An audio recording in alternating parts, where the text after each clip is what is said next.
मनोज भाई की एक लाइन है कि जूते फटे पहनकर आकाश पर चढ़े थे, सपने हमारे हरदम औकात से बड़े थे। तो ये एक रहा है हमारे साथ भी। मैं कभी किचन में जाके एक गिलास पानी नहीं लिया अपने लिए कभी, लेकिन वो एटीट्यूड था। हम एकेडमी वही एटीट्यूड लेकर गए कि हम कोई बड़े तीसमार खान हैं, बड़े बाप की औलाद हैं और तुम हमारी इज्जत इसलिए करो क्योंकि हम बड़े बाप की औलाद हैं। हम ये एटीट्यूड लेके ऑफिसर्स ट्रेनिंग एकेडमी मद्रास पहुंचे।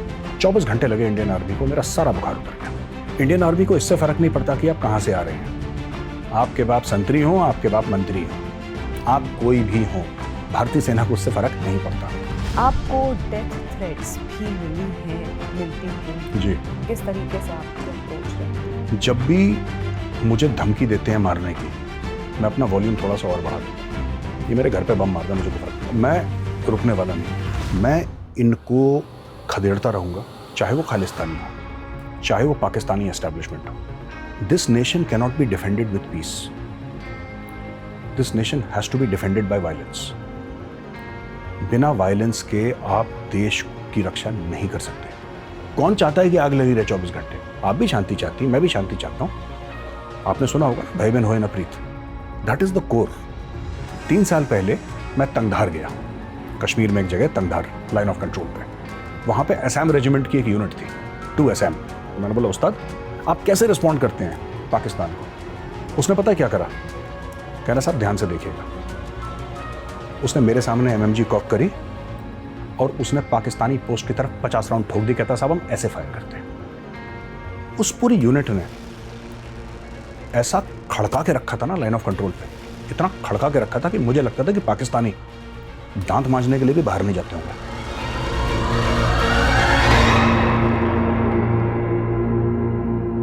नमस्कार, जागरण मंथन में एक बार फिर आप सभी का स्वागत है। मैं हूं स्मृति रस्तोगी और हमेशा की तरह जैसा कि हम आपसे प्रॉमिस करते हैं कि एक नए मेहमान को, एक इंटरेस्टिंग पर्सनालिटी को लेकर के आएंगे। आज भी हमारे साथ एक ऐसे ही खास मेहमान है।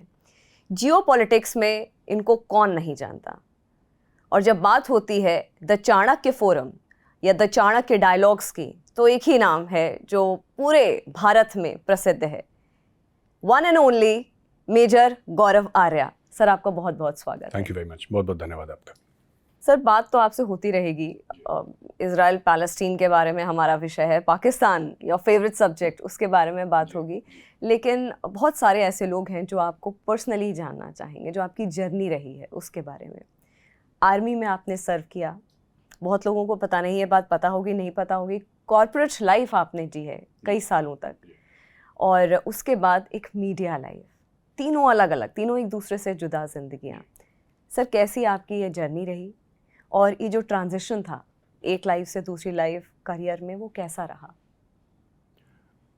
पहले तो आपके प्रोग्राम में बुलाने के लिए बहुत बहुत धन्यवाद मुझे। और बड़ा मुश्किल रहा ट्रांजिशन, लेकिन एक रिस्क टेकिंग एबिलिटी रही है शुरू से कि रिस्क लेते हैं।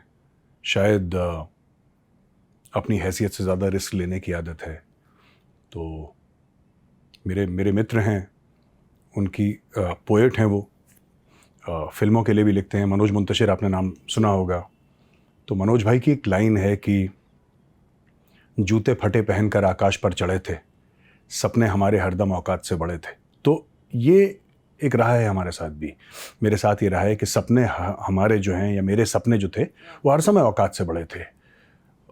जो मुझे मिला है जीवन में थोड़ा बहुत, मेरे दोस्त बड़े अच्छे हैं। मैं आपने आर्मी की बात करी। आर्मी की ट्रेनिंग मैं कंप्लीट नहीं कर पाता क्योंकि इतनी मुश्किल ट्रेनिंग थी, और मैं इकलौता बेटा घर का बिगड़ा हुआ भी नहीं, बहुत ज़्यादा बिगड़ा हुआ। अच्छा। हाथ से निकला। और हर रोज़ लगता था कि आज मैं ट्रेनिंग छोड़ दूंगा, कल ट्रेनिंग छोड़ दूंगा। मेरे दोस्त थे जिन्होंने मेरी मदद करी, और मैं उनकी वजह से मैं फ़ौज में गया, उनकी वजह से मैं नेक्स्ट टर्म में गया। फिर जो मेरे हेल्थ रीजंस थे, उसके बाद मैंने फ़ौज छोड़ी, फिर मैं कॉर्पोरेट में गया। वहाँ पे भी बहुत लोगों ने सपोर्ट करा मुझे। तो जो भी थोड़ा बहुत मुझे सक्सेस मिला कहीं पे, it is 95% because of other people, it's not because of me. मतलब मैं ये सोचता हूँ कि ये ब्लेसिंग है कि मैं चिट्ठी लिख रहा हूँ वहाँ पे एकेडमी में बैठ के ना। मद्रास होता था उन दिनों, चेन्नई नहीं होता था, मद्रास होता था।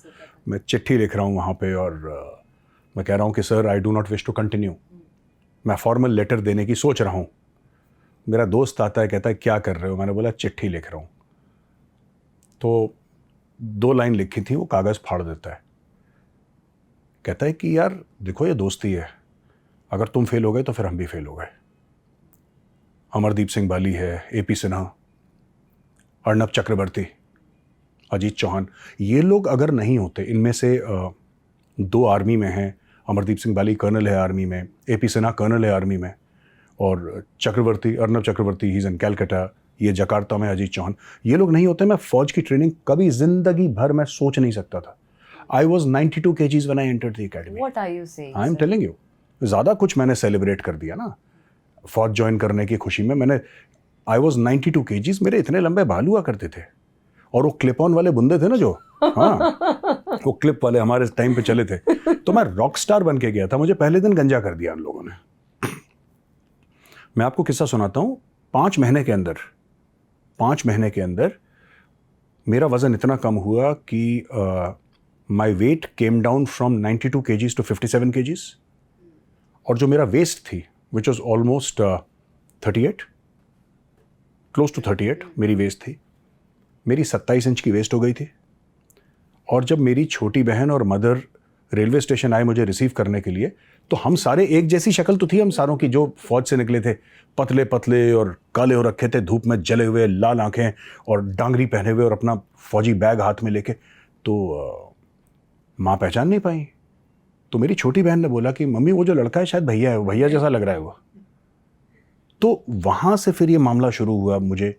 तो मेरे दोस्तों का बड़ा साथ रहा, मेरे सीनियर ऑफिसर, मेरी यूनिट 17 कुमाऊं, वहाँ पे बहुत साथ रहा ऑफिसर्स का। I was never a good cadet in the academy, I was a very average cadet. मैं अपनी यूनिट में एक एवरेज ऑफिसर था। आज जो आप देखते हैं ना कि टीवी पे ऐसे बोल दिया, ये बोल दिया, इतनी, ये कहाँ से आई है? ये सब इन्हीं लोगों की वजह से तो आई है। मेरे जो सीनियर्स थे उन्होंने बहुत नर्चर करा, बहुत ग्रूम करा मुझे, बहुत साथ दिया। आज की तारीख में, मैं 1999 में मैंने फौज छोड़ी है, आज भी मैं गलत काम करता हूँ, डांट पड़ती है पक्का, रात के 11 बजे डांट पड़ जाती है एक बार, और हफ्ता कोई ऐसा नहीं बीतता जिस दिन एक दिन बिना डांट के मैं सोऊं कि सन दिस इज नॉट गुड, ये तुमने ठीक नहीं करा, करेक्ट योरसेल्फ। तो जब आपको सीनियर्स का ऐसा गाइडेंस मिलेगा तो आप एक्सेल क्यों नहीं करेंगे? ठीक है, मैं कॉर्पोरेट लाइफ में आया। कॉर्पोरेट लाइफ में मैंने कई सारे चैलेंजेस फेस करे, फिर मैं CEO बना एक कंपनी का, प्रेसिडेंट बना एक कंपनी का। फिर एक दिन मेरे पास कॉल आया कि आप मीडिया ज्वाइन करना चाहते हैं। मुझे तो कुछ नहीं पता था, अभी जैसे ये कैमरा लगे हैं यहाँ पे, तो मुझे नहीं पता था कि जब आप शूट करते हैं ना तो आपको कैमरा में देख के बोलना पड़ता है। तो जो विजय था वहाँ पे, उसने बताया कि साहब ये सामने कैमरा है ना, आपको कैमरा में देख के बोलना है, आप कहाँ देख के बोल रहे हैं? तो ये जैसे विजयस थे, प्रोड्यूसर थे, इन लोगों ने बहुत सिखाया मुझे, स्टांस आपका क्या होना चाहिए, आपको किस तरीके से बोलना है। मुझे तो कुछ नहीं पता था। ये मेरा सबसे बड़ा सुपर पावर है। मेरे दोस्त बड़े अच्छे हैं, और मेरे कई सारे दोस्त हैं, और मेरे दोस्त बड़े सॉलिड टाइप के, मतलब ऐसे हैं कि रात को फ़ोन कर दूंगा 3 बजे तो भीड़ खड़ी हो जाएगी यहाँ पे। मेरे ऐसे दोस्त हैं, और मैं भी उनके लिए खड़ा हो जाऊँगा। तो फिर हारना थोड़ा सा मुश्किल हो जाता है, क्योंकि आप अकेले नहीं लड़ रहे ना, आपकी अपनी छोटी सी फौज है ना। बस तो यही है, मीडिया से, मैं आर्मी से मैं सिविल में आया, कॉर्पोरेट लाइफ में आया, मीडिया में आया, and all because of friends, all because of well wishers, यहाँ तक गाड़ी मेरी चल गई। अच्छा, आपने बोला कि आप पहले बहुत बिगड़े हुए थे फौज ज्वाइन करने से पहले, आर्मी ज्वाइन करने से पहले। किस तरह से बिगड़े हुए थे? My father was an IPS officer, और सीनियर लेवल पे थे। जब मैंने एकेडमी ज्वाइन करी, मेरे फादर डायरेक्टर जनरल ITBP थे, बीच में वो DG BSF बने, और उसके बाद वो adviser to governor Uttar Pradesh रहे, जो कि कैबिनेट मिनिस्टर की पोजीशन है। मैं बचपन से, मैंने घर में सिक्योरिटी, बड़े बड़े बंगले, मैंने हर समय बचपन में यही देखा था। मैं कभी किचन में जाके एक गिलास पानी नहीं लिया अपने लिए कभी। तो कहीं ना कहीं मेरे दिमाग में गलतफहमी हो गई थी कि मैं इतना लायक हूं इसलिए ये सब है। मुझे ये नहीं पता था कि ये सब और पिताजी मुझसे कहते थे कि बेटा ये किराए का घर है, ये सब जो तुम देख रहे हो ना, ये किराए का घर है, ज़्यादा मोह मत पालना इससे। लेकिन वो एटीट्यूड था, हम एकेडमी वही एटीट्यूड लेकर गए कि हम कोई बड़े 30 मार खान हैं, बड़े बाप की औलाद हैं, और तुम हमारी इज्जत इसलिए करो क्योंकि हम बड़े बाप की औलाद हैं।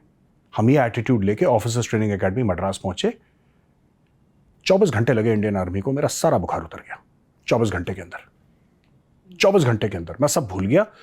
एंड मैं आपको झूठ नहीं बोल रहा, मैं सच बोल रहा हूं, 5-6 दिन के अंदर मैं अपना नाम भूल चुका था। मुझे सिर्फ 18110 याद था, बैच नंबर 18110, मुझे और कुछ याद नहीं था। इतना दिमाग में कंफ्यूजन था, इतना प्रेशर था, और वही मद्रास की गर्मी, नहा के निकलिए तो पसीने पसीने पसीने, और ओटीए की ट्रेनिंग सवेरे से लेकर रात तक लगातार। मैं तो कभी 100 मीटर ठीक से नहीं चला था। और वहां पे जब मैं पहुंचा तो मैंने देखा कि, और उस दिन मैंने एक रियलाइज करा एक बात, इंडियन आर्मी को इससे फर्क नहीं पड़ता कि आप कहां से आ रहे हैं, उनको इससे फर्क पड़ता है आप कहां जा रहे हैं। कहाँ जा रहे हैं। हाँ, आप कोई भी हो, आपके बाप संतरी हो, आपके बाप मंत्री हो, आप कोई भी हो, भारतीय सेना को उससे फर्क नहीं पड़ता। भारतीय सेना ये कहती है कि पहले first will break you then will make you. तो जो खाका बाहर से आता है ना, सिविल से, पहले उसको तोड़ते हैं, और वो तोड़ने का प्रोसीजर जो है वो बहुत दर्दनाक होता है। जब इंसान की पर्सनालिटी टूटती है, और बनने का उससे ज़्यादा दर्दनाक होता है। तो आपने ये देखा होगा कि कभी भी जब बात करेंगे ना फौजी अफसर, most of us sound alike. आप कभी देखिएगा, आप 4 फौजी अफसरों को, we use the same kind of words. हमारा पिच एक किस्म का होगा, हमारे बोलने का लहजा एक किस्म का होगा, क्योंकि we have trained in the same place. वो there is a sameness too. Exactly. हाँ, तो ये है थोड़ा सा। अच्छा, जैसे कई मूवीज़ में दिखाया जाता है, फिल्मों में दिखाया जाता है कि इस तरह से ट्रेनिंग होती है, उस तरह से ट्रेनिंग होती है। जैसे मैं लक्ष्य मूवी, मुझे अभी फ़िलहाल अभी इस वक्त यही याद आ रही है, जो ऋतिक रोशन की जो मूवी थी, उसमें वो जो आप ब्रेकिंग एंड मेकिंग वाला जो प्रोसेस बता रहे हैं, वो वैसा एक छोटा सा टेस्ट एक आम हम जैसे लोगों को देखने को मिला। क्या उससे टफ होता है? हाँ, उससे बहुत ज़्यादा टफ होता है। आपने प्रहार देखी है? हाँ, प्रहार देखिए, बिल्कुल। अगर आपको फौजी फिल्म देखनी है तो फिर आप प्रहार देखिए, प्रहार, नाना पाटेकर की प्रहार। अगर आपको जेन्युइननेस देखनी है विदाउट मेलोड्रामा, जो एक बॉलीवुड का ड्रामा, लक्ष्य भी अच्छी फिल्म है, मैंने देखी है, आई लाइक लक्ष्य, मुझे अच्छी फिल्म लगी। लेकिन अगर आपको जो सच देखना है अगर इंडियन आर्मी का, हाँ, वो वैसी फौज वैसी है जैसा प्रहार है ना। प्रहार is the Indian army. It is the most original and genuine Indian army movie that I have seen, and I have seen mostly all of them. But जितने जेन्युइननेस मैंने प्रहार में देखी, वो मैंने कहीं नहीं देखी। अच्छा, आप 1999 में जब आपने फौज छोड़ी, तब आपके लंग्स में इशू हो गया था। जी। वो एक इंसिडेंट है, वो बहुत सारे लोगों को पता है, लेकिन आप उसको किस तरह से अपनी लाइफ में एक लाइफ चेंजिंग एक मोमेंट मानते हैं? अगर वो नहीं होता तो आप कहाँ खुद को देखते? देखिए, मैं आपको बात बताता हूँ, वो होना था इसलिए हो गया। जब मैं बर्फ के अंदर गिरा तो कोई बहादुरी की वजह से नहीं गिरा मैं, वो बेवकूफ़ी की वजह से गिरा। एक पोस्ट है शिपकिला, हिमाचल में एक जगह, लाहौल स्पीति आपने सुना होगा। लाहौल स्पीति में एक पू करके एक जगह है, छोटा सा शहर है पू के आगे खाब है, और खाब से पैदल चल के जाते हैं शिपकिला। मैं शिपकिला का कंपनी कमांडर था। मेरे सामने एक जेसीओ साहब चल रहे थे, हम लोग पैदल नीचे आना पड़ता था खाब तक, फिर खाब में हमें गाड़ी मिलती थी, गाड़ी से फिर हम पू जाते थे। लेकिन खाब तक तो आपको पैदल ही आना पड़ेगा, क्योंकि रास्ता था ही नहीं शिपकिला जाने का, पैदल ही जाना है, पैदल आना है। और शिपकिला चढ़ते चढ़ते 7 से लेकर 8 घंटे लगते थे, और नीचे आते हुए तकरीबन 4 घंटे आपको पैदल चलना पड़ता था, और खड़ी चढ़ाई। नीचे उतर रहे थे, पूरा बर्फ, इधर पूरी ऐसी ढलान, और इधर पहाड़, और इतना सा रास्ता, ज़्यादा नहीं, इतना सा रास्ता। तो एक सूबेदार साहब मेरे सामने चल रहे थे, मैं उनके पीछे। वो विंटर वॉरफेयर क्वालिफाइड थे। एक कोर्स होता है winter warfare, high altitude warfare school है गुलमर्ग में, वहाँ पे माउंटेन वॉरफेयर, विंटर वॉरफेयर, इस प्रकार के कोर्सेज चलते हैं, और बड़े मुश्किल होते हैं, बड़े कठिन होते हैं। मैंने करा था, कान पकड़ लिए, बहुत ज़्यादा, बहुत टफ है, बहुत टफ है। एनीवे, तो वो रुक गए, और उन्होंने मुझे बोला कि साहब हम लोग यहाँ पे रुकते हैं। मैंने बोला नहीं, क्या आपको क्या डर लग रहा है, मैं जाता हूँ ना सामने। तो उन्होंने बोला कि साहब देखिए, प्रकृति के साथ ना पंगा नहीं लेना, दुश्मन के साथ पंगा ले सकते हो, आप अकेले हो ना, 100 से भिड़ जाओ, वो बात अलग है। नेचर के साथ डोंट पुश नेचर। ये मेरा कन्वर्सेशन उनके साथ चल रहा है, और जेसीओ साहब मुझे बता रहे हैं कि साहब ये करना मत है, गलत कर रहे हो आप। उन्होंने मुझे 3 बार बोला, लेकिन उस समय जवान खून था। मैंने बोला क्या है, मैंने ऐसे पकड़ा, यूं गया मैं और सीधा गिरा नीचे। बेवकूफ़ी की वजह से एक जेसीओ साहब जिनकी उम्र मुझसे ज़्यादा, जिनका तजुर्बा मुझसे ज़्यादा, जिनका क्वालिफिकेशन मुझसे ज़्यादा, क्योंकि वो विंटर वॉरफेयर या माउंटेन वॉरफेयर क्वालिफाइड थे, उससे ज़्यादा तजुर्बा, उनकी बात नहीं मानी मैंने। और क्योंकि मैंने उनकी बात नहीं मानी, मैं गिरा और नीचे गिरा, करीब 400 फुट नीचे आके गिरा मैं। पर वो ऐसी खड़ी गिरावट नहीं थी, ऐसी थी थोड़ी सी, तो रोल करके गिरा और कोने में आके रुक गया। वहाँ पे मैं पड़ा रहा अंदर, बर्फ़ के अंदर दबा था, मेरा मुंह थोड़ा सा बाहर निकला था मुझे नींद आ रही थी, मुझे याद है मुझे नींद आ रही थी। और ये लोग मेरे मुंह पे बर्फ़ फेंक रहे थे दूर से वो ऊपर थे, वो मुझे देख रहे थे और कोशिश कर रहे थे, बर्फ़ गिर नहीं रही थी, लेकिन तो वहाँ से आवाज़ आ रही थी कि साहब सोना मत, अगर सो जाओगे ना अभी तो उठोगे नहीं, बिकॉज क्या है कि ब्लड प्रेशर आपका गिर रहा होता है, तो बड़ी मीठी मीठी सी नींद आती है आपको, you want to sleep, it's a very comfortable feeling, but actually you are dying. आपके बॉडी के सिस्टम -35 डिग्रीज है, -30 डिग्रीज है, आपके बॉडी के सिस्टम शट डाउन कर रहे हैं धीरे धीरे, जैसे कंप्यूटर शट डाउन करता है ना, धीरे एक एक करके एप्लीकेशंस को बंद करता है, शट डाउन करता है, आपके सिस्टम शट डाउन कर रहे होते हैं। लेकिन आपको बड़ी मीठी, आई वॉज वेरी कंफर्टेबल, मुझे चोट थोड़ी ना लगी उसमें जब मैं गिरा, बर्फ थी, इतनी सॉफ्ट बर्फ थी, मुझे कुछ भी नहीं हुआ। पर वहां से फिर मैंने देखा जवानों ने छलांग लगाना शुरू करी ऊपर से, आई कुड सी, और बार बार साहब सोना मत, साहब सोना मत, सोना मत। मुझे ऐसे ही बिल्कुल मेरी आंख ऐसे बंद होने लगी, तब मेरे मुंह पे आके इतना बड़ा बर्फ का गोला गिरा। अचानक से मैंने आंख खुली कि ये किसने क्या करा ऐसा, बिकॉज इट्स ठंडा ठंडा मुंह पे गिरा, तो मेरी आंख खुली कर। फिर वो मुझे जवान जो थे ब्रावो कंपनी के, वो पकड़ के ले गए अपने साथ, उन्होंने रेस्क्यू करा, फिर वो ले गए मुझे, फिर यूनिट गया, फिर मैं अस्पताल में भर्ती रहा, फिर मेरा इलाज हुआ, ये सब प्रक्रिया। तो ये इस तरीके से मैं गिरा था। और ऐसा बड़ा सोशल मीडिया पे र्यूमर है कि ऐसा था, ये कुछ नहीं था। सूबेदार साहब की मैं बात मान लेता तो कुछ नहीं होता, वो थोड़ा सा लगा था कि यार हम भी कर सकते हैं, और वो कह रहे थे कि साहब प्रकृति के साथ पंगा नहीं लेना, इसके सामने सर झुकाना है। नहीं हुआ हमसे, गलती कर दी। अच्छा, जब 1999 में आपने फौज छोड़ी थी तब कारगिल वॉर भी हुई थी, तो उस वक्त आपका क्या रोल था, क्या था, आपकी प्रेजेंस कहाँ पे थी?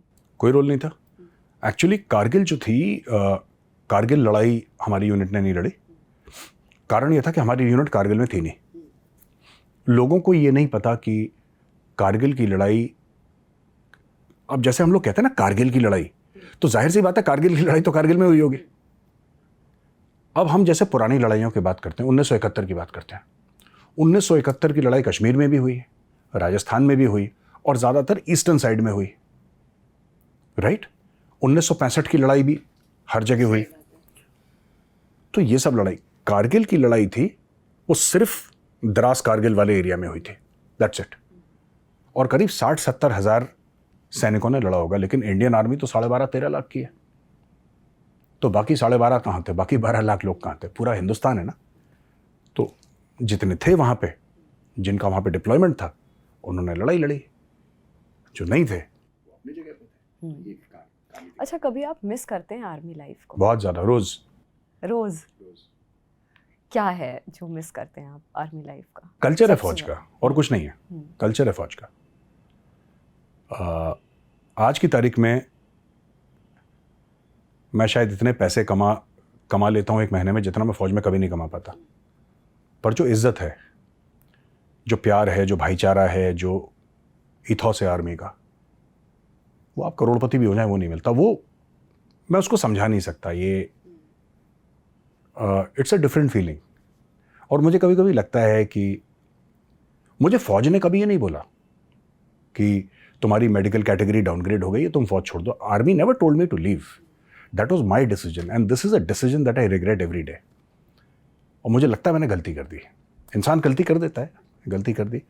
मेरे सीईओ ने समझाने की कोशिश करी, मेरे जो सीनियर्स थे उन्होंने समझाने की कोशिश करी, मैंने बोला नहीं सर मैं, बट ये गलती हो गई। It was a mistake on my part which I regret every day. By the way, आप इतना खुल करके बोलते हैं कई टॉपिक्स पे, पाकिस्तान हो, खालिस्तान हो, इजराइल पैलेस्टीन का ये जो इशू चल रहा हो, बहुत खुल कर, काफ़ी लंबे अरसे से आप बोल रहे हैं। आपको डेथ थ्रेट्स भी मिली हैं, मिलती होंगी। जी। किस तरह का उस फ्रंट पे लेकर के आपका किस तरीके से आपकी अप्रोच रहती है? और अभी फ़िलहाल मुझे लगता है आपको सिक्योरिटी भी मिली हुई जी। है इंडियन गवर्नमेंट की तरफ से। देखिए, मैं आपको बताता हूँ ना, इसमें दो बातें हैं। और मैं फिलोसॉफिकल होने की कोशिश नहीं कर रहा, एक दिल की बात आपको बता रहा हूँ। जो पैदा हुआ है उसको मरना है, ठीक है। कोई गोली से मरता है, कोई अस्पताल के बेड पे मरता है, कोई सड़क के हादसे पे मरता है। कोई ऐसा नहीं है जो 150-200 साल तक जीता है, ऐसा कोई बंदा नहीं है। सबको मरना है। मैंने बहुत पहले डिसीजन लिया था। थ्रेट सिर्फ मुझे भी नहीं है, मुझसे तो यहां तक कह रहे हैं कि तुम्हारे पेरेंट्स को मार देंगे, इसको मार देंगे, उसको मार देंगे, खुल के थ्रेट्स देते हैं। और ऐसा कोई 10-15 दिन नहीं जाते जब मुझे डेथ थ्रेट नहीं मिलती कि तुम्हारा सर काट देंगे। मतलब ग्राफिक, मतलब वो मुझे वीडियो थ्रेट्स आई हैं मेरे पास, मेरे फ़ोन में वीडियोज़ हैं जहाँ पे पाकिस्तानी आतंकवादी AK-47 पहन के कह रहा है कि मेजर हम तुम्हारी गर्दन उड़ाएंगे। मेरे पाकिस्तान में पुतले जलाए गए हैं, पाकिस्तान के कई शहरों में, मेरे पास उसके भी वीडियोज़ हैं। You know, I have those videos. तो ये बड़ा ओपन थ्रेट है, लेकिन मैंने एक मन बनाया है, जब भी मुझे धमकी देते हैं मारने की, मैं अपना वॉल्यूम थोड़ा सा और बढ़ा देता हूँ। इसका यही इलाज है, ठीक है। क्योंकि मैंने फैसला कर लिया, मैं रुकने वाला नहीं। ये कुछ कर रहे हैं, ये मेरे घर पे बम मार दें, मुझे कोई फर्क, मैं रुकने वाला नहीं। मैं इनको खदेड़ता रहूंगा, चाहे वो खालिस्तानी हो, चाहे वो पाकिस्तानी एस्टैब्लिशमेंट हो, चाहे लश्कर, जैश, जो भी हो, ये सब निपटेंगे मेरे हाथ से। और जितना मैं कर सकता हूं उतना मैं करूंगा, और जिस दिन मुझे मौका मिला और ज़्यादा करने का, मैं और ज़्यादा करूंगा।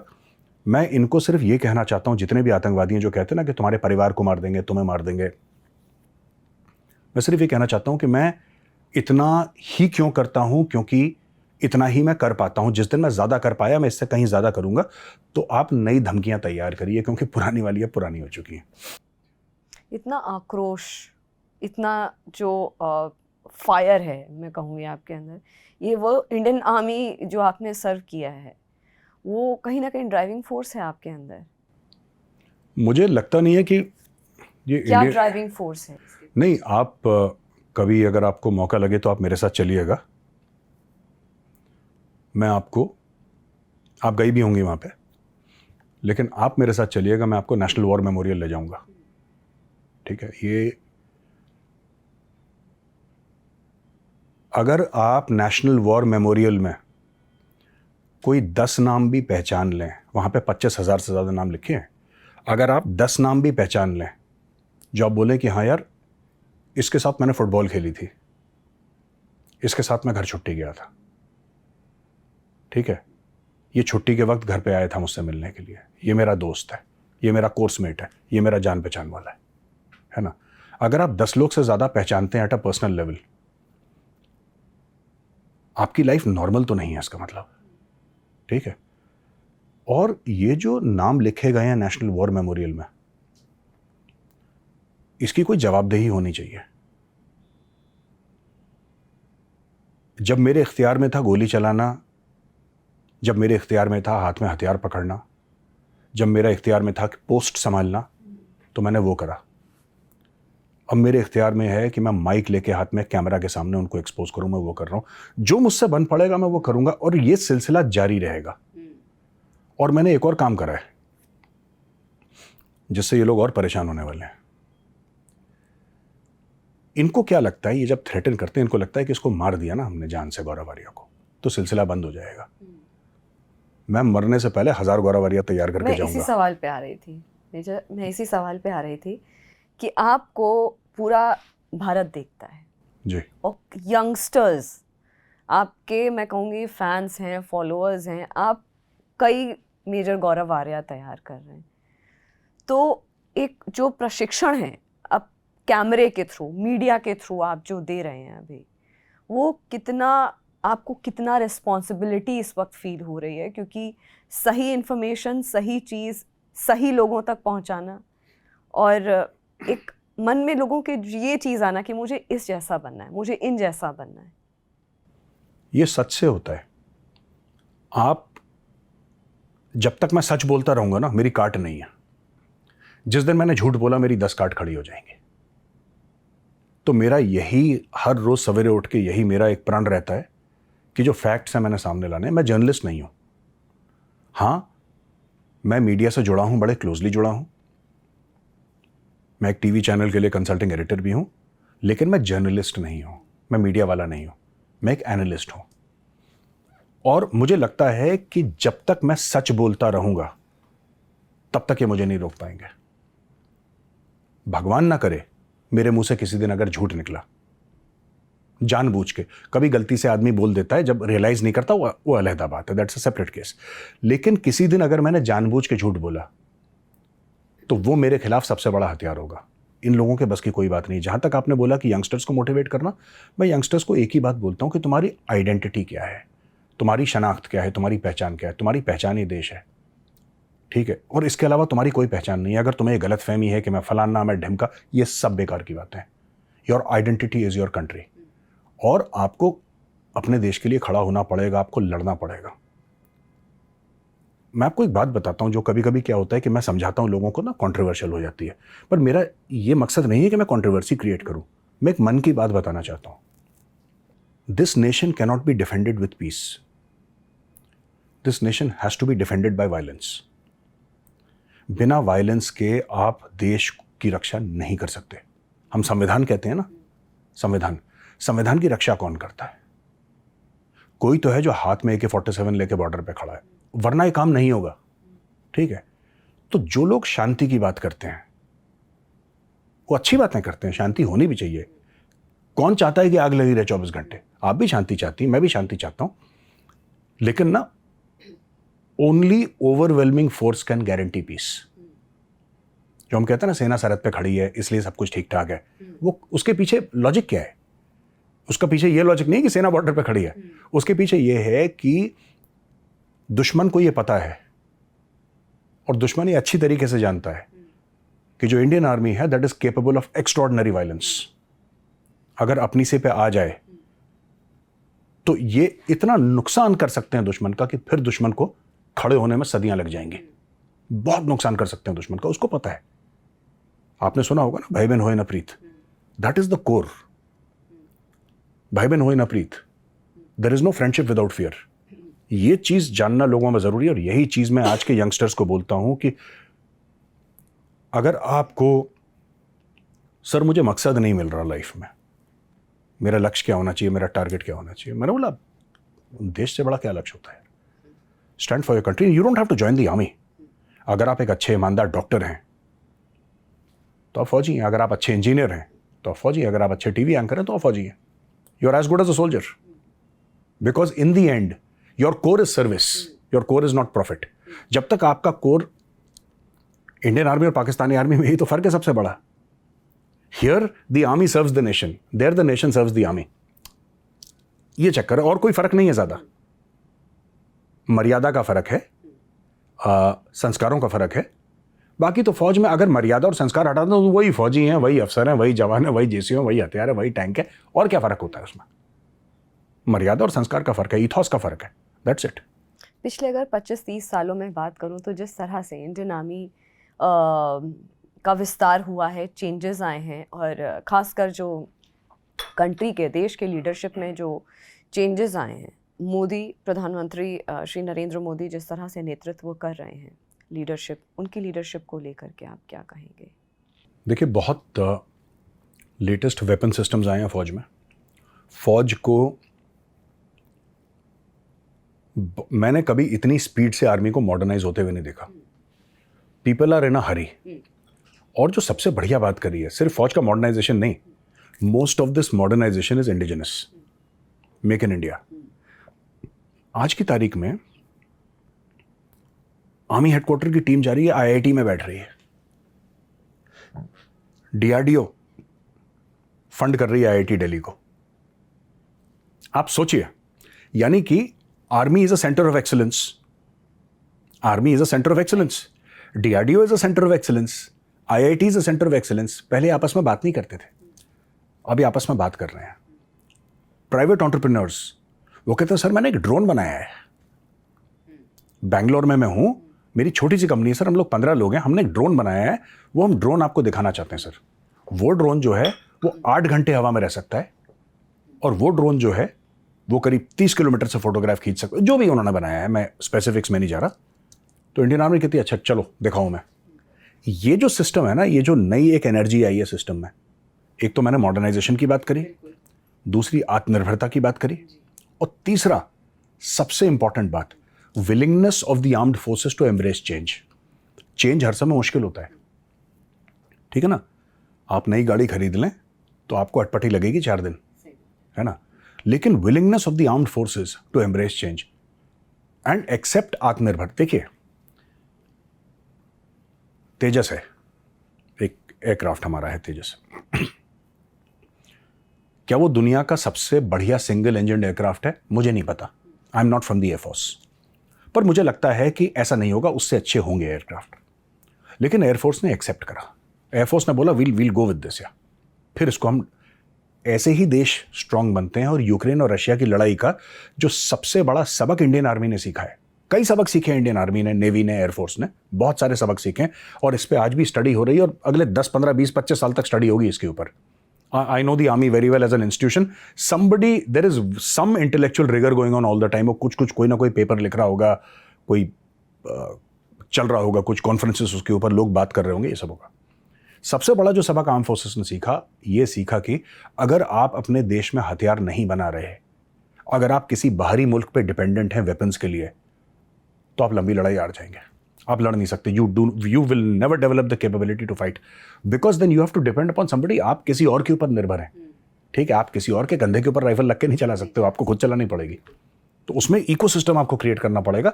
आत्मनिर्भर भारत, जो आपने मोदी जी की बात करी ना, आत्मनिर्भर Bharat is creating that ecosystem in India. और जो एटीट्यूड चेंज हुआ है विजय, आर्मी का एटीट्यूड जो चेंज हुआ है under the leadership of prime minister, देखिए एटीट्यूड, मुझे ऐसा लगता है कि एटीट्यूड चेंज नहीं हुआ, एटीट्यूड तो वही था फौज का पहले से, ये फ्रंट फुट पे आ गए हैं। मैं आपको बात बताता हूं, जैसे लोग सर्जिकल स्ट्राइक्स के बारे में बात करते हैं, सर्जिकल स्ट्राइक्स जो ग्लॉसरी ऑफ मिलिट्री टर्म, जो ग्लॉसरी होती है जिसमें वर्ड्स होते हैं आर्मी के, उसमें कोई वर्ड सर्जिकल स्ट्राइक नहीं है। हम लोग रेड बोलते हैं उसको, हमारी लैंग्वेज में रेड बोलते हैं। Surgical strike is an American term. ये जो सर्जिकल स्ट्राइक थी, क्या ये पहली थी? मैं बता रहा हूं ये डिफरेंट कैसे थी। सरहद पार जाके दुश्मन को मारना ये कोई नया काम नहीं है, ये इन्फेंट्री यूनिट्स भी करती आई हैं, या पैरा कमांडोज जो आज जिनको आर्मी एसएफ पैरा एसएफ बोलते हैं, ये भी करते आए हैं। आप ऑपरेशन देख लीजिए छाछरों का, मंडोल का, पैरा एसएफ वाले गए थे वहाँ पे, बहुत तगड़े ऑपरेशन, पढ़िएगा मंडोल का या छाछरों, ये सब इनके हैं। ये अलग था, और ये क्यों अलग था? ये इसलिए अलग था क्योंकि देश के प्रधानमंत्री ने बोला कि इसकी जिम्मेदारी मैं लेता हूँ, भगवान ना करे अगर तुम फेल हो गए ना तो इसकी जिम्मेदारी मेरी है, मैं तुम्हारा हाथ पकड़ के खड़ा रहूंगा, तुम चिंता मत करो, तुम जाओ, मैं तुम्हारे पीछे खड़ा हूं। ये बहुत बड़ी बात होती है। देखिए अब मोदी जी को तो जाना नहीं है सरहद पर, जाएगा तो फौजी, लेकिन जब आपका प्रधानमंत्री ये कहता है ना कि बेटा आप चिंता मत करो, मैं आपके साथ खड़ा हूं, it's a very big thing, people don't realise. ये जो सर्जिकल स्ट्राइक हुई है, ये जो बालाकोट हुई है, जब आपके प्रधानमंत्री, हमारे टाइम पे भी हमने तो नहीं करा, लेकिन हमारे आसपास यूनिट्स थी जिन्होंने करा है, और पाकिस्तानी हमारा मजाक उड़ाते थे लाइन ऑफ कंट्रोल पे।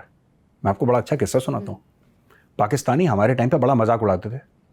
वो कहते थे कि भाई अगर हमें तुम्हारे ऊपर गोली चलानी है ना, इंडियंस के ऊपर गोली चलानी है, इंडियन आर्मी के ऊपर, तो कहते हैं हमें इस्लामाबाद फ़ोन नहीं करना पड़ता, हम यहीं पे फैसला करके यहीं पे ठोक देंगे तुम्हें अगर हमारी गोली का जवाब देना है तो तुम पहले दिल्ली फ़ोन करोगे। मजाक उड़ाते थे हमारा। 3 साल पहले मैं तंगधार गया, कश्मीर में एक जगह तंगधार, लाइन ऑफ कंट्रोल पे। वहाँ पे असम रेजिमेंट की एक यूनिट थी, 2 असम, 2nd बटालियन दी असम, अब तो वहाँ से मूव हो गई है इसलिए मैं यूनिट का नाम बता सकता हूँ। 2 असम थी वहाँ पे। तो हम गए वहाँ पे, चाय पी, 12-12.5 हज़ार फुट पे थी, हाई एल्टीट्यूड पे। तो मैं वहाँ पे खड़ा होके शूट कर रहा था। तो एक मीडियम मशीन गन पे MMG कहते हैं, ट्राईपॉड में बेल्ट फेड वेपन होता है MMG। MMG पे एक NCO था, यानी कि 3 फीती हवलदार फौज का, वो MMG पे था। तो मैंने ऐसे ही उससे पूछा, मैंने बोला उस्ताद जैसे हम लोग गोली चलाते हैं, मैं भी लाइन ऑफ कंट्रोल पे था, उसके साथ बात कर रहा था मैं। तो मैंने उसको पूछा कि आप जवाब कैसे देते हैं फायर का, ठीक है, कैमरा ऑफ है, हम लोग बंकर के ऊपर हैं, बंकर के ऊपर MMG लगा रखी है, खुले में बंकर के ऊपर, बंकर के अंदर नहीं, ऊपर MMG लगा रखी है उसने, मीडियम मशीन गन, कैमरा वाले पीछे हैं, ऑफ है कैमरा, और मैं उससे बात कर रहा हूं। और मैं कह रहा हूं उससे, हवलदार से मैं पूछ रहा हूं कि उस्ताद बोलेंगे ना, ही इज NCO, तो मैंने बोला उस्ताद आप कैसे रिस्पॉन्ड करते हैं पाकिस्तान को, किस तरीके से फायरिंग होती है, क्या है, अब आपका प्रोटोकॉल क्या है, हमारे टाइम पे तो प्रोटोकॉल अलग था। उसने पता है क्या करा, कह रहा साहब ध्यान से देखिएगा, उसने मेरे सामने MMG कॉक करी और उसने पाकिस्तानी पोस्ट की तरफ 50 राउंड ठोक दी, कहता साहब हम ऐसे फायर करते हैं। मैंने बोला यार ये बंदा क्या हो गया इसको। उन लोगों ने सेकंड असम ने ऐसा डोमिनेट कर रखा था, मैं पूरे को तो नहीं जानता कि LC पे क्या हो रहा है। सेकंड असम के उनका CO था, वेरी डायनेमिक यंग मैन, उस पूरी यूनिट ने ऐसा खड़का के रखा था ना लाइन ऑफ कंट्रोल पे, इतना खड़का के रखा था कि मुझे लगता था कि पाकिस्तानी दांत मांजने के लिए भी बाहर नहीं जाते होंगे। उन्होंने ऐसा खौफ पैदा कर रखा था लाइन ऑफ कंट्रोल पे कि, and they were very clear, उनके यूनिट के अंदर वहां पे राइनो बना हुआ है, राइनो उनका रहता है असम रेजिमेंट का। उन्होंने बोला साहब राइनो आ गया है यहाँ पे, अब हम संभाल लेंगे।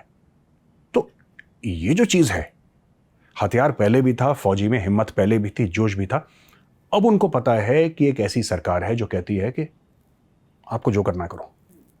नीलम झेलम डैम के ऊपर तो इन्होंने बोफोर्स मार रखे हैं, 155 mm के बोफोर्स के शेल इन्होंने नीलम झेलम डैम पे मार रखे हैं अभी 2-3 साल पहले।